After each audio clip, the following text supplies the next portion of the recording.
So in this video, we're going to talk about circular sock knitting machines, which were invented around the turn of the 20th century. We're going to talk about the knitting needles themselves, the actual needles that are the magic of how knitting machines work. We're going to talk about the modern kind, which has a latch, and the old bearded kind, which worked on Mr. William Lee's original version. We're also going to talk about imitation lace making, which is fabulously cool because lace was a flagrant display of wealth. It's a thing that is absurdly difficult to make, weaving the bobbins all in a row, and it takes absurd amounts of time to make it, therefore it costs absurd amounts of money, which is why the lacy collars and all these things from Elizabethan England were a thing. It's a way of wearing a massive fortune of bling around your neck to say, hey look, I can afford lace. Lots of lace.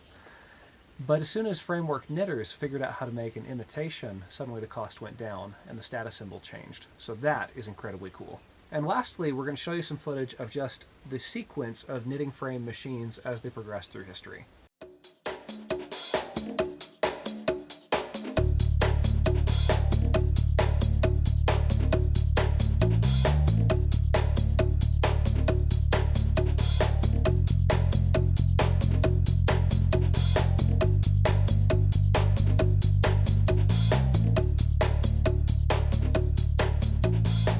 One of the things that's interesting about this technology, when you compare it to that spinning wheel in the corner, is that spinning is so enormously time-consuming that, it takes 6 spinners to keep one weaver busy.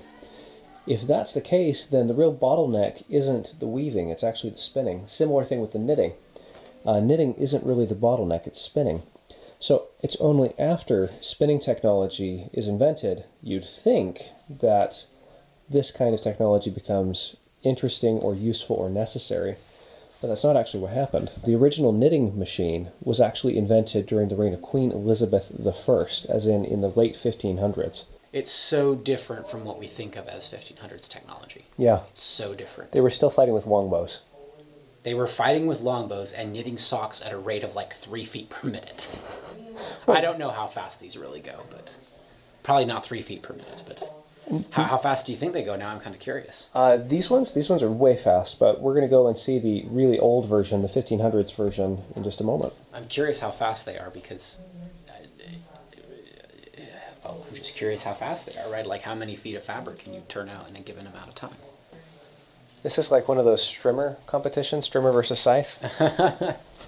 It's almost like a sausage grinder or like a pasta maker where you just turn the crank and it squeezes stuff out. It's like a Play-Doh extruder.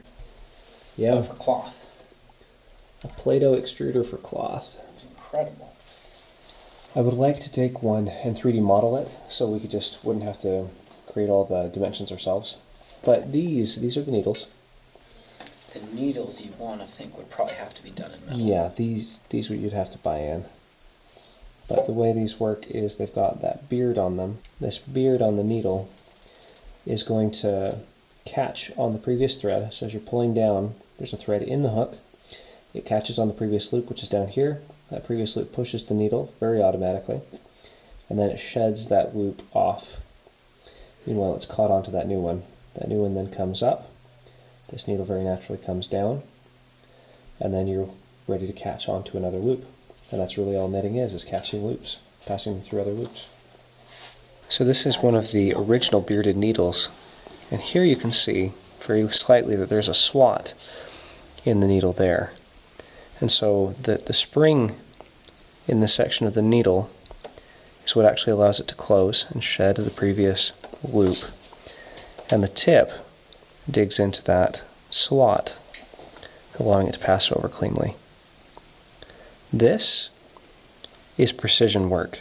So the needle fits in there, and this has already been cast. It has. It's just an example piece. Okay. But then you shut it, clamp it. You wouldn't just hold it like that because it'd be very hot. I imagine. You'd burn your hands. But then you'd hold it like that, pour a little bit of your lead mix in the top, put it back on the table, open it up, and that's how you get that unit at the end. This reminds So you me just very chop away much that bit. of... So they're lead needles? The needles themselves are high carbon steel, I think, but the unit at the back is lead, Oh, okay. or it's lead and tin. It's basically solder.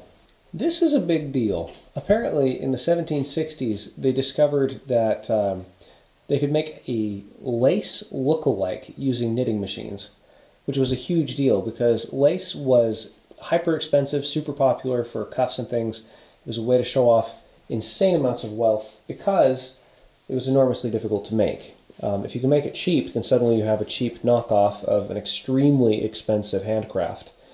This incredible piece is imitation lace created on the frame knitting machine, and it's amazing. It is absolutely amazing. Apparently, it's possible for a skilled frame knitter to control pattern to such an extent that you can create things like this, which Matthew made from upstairs. So what I'm doing now is learning what to do when something. One of the things that goes wrong quite a bit is called a tuck stitch. A drop stitch.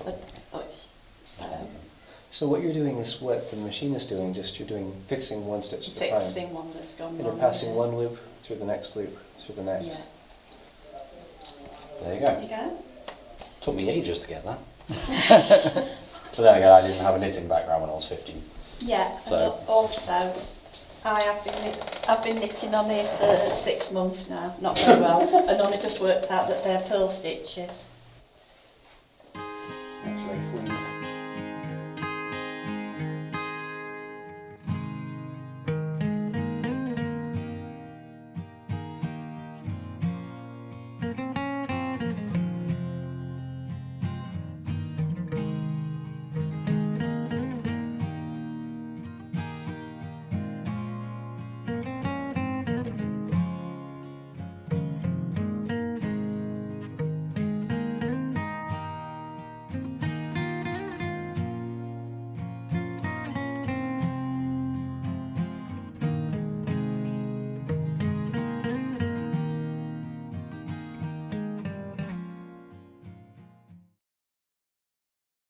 This is a shawl frame, one from about 1850, one from about 1800. This one is particularly interesting. This is a wide frame, which allows a single knitter to make 2 lengths of cloth at the same time.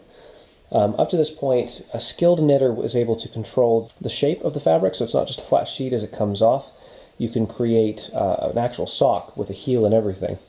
But with this one, what they were doing was creating something called cut-ups, which is when you create a large sheet of fabric and then cut up sock shapes and then stitch them together, paying very, very low-skilled workers paltry wages in order to get the job done.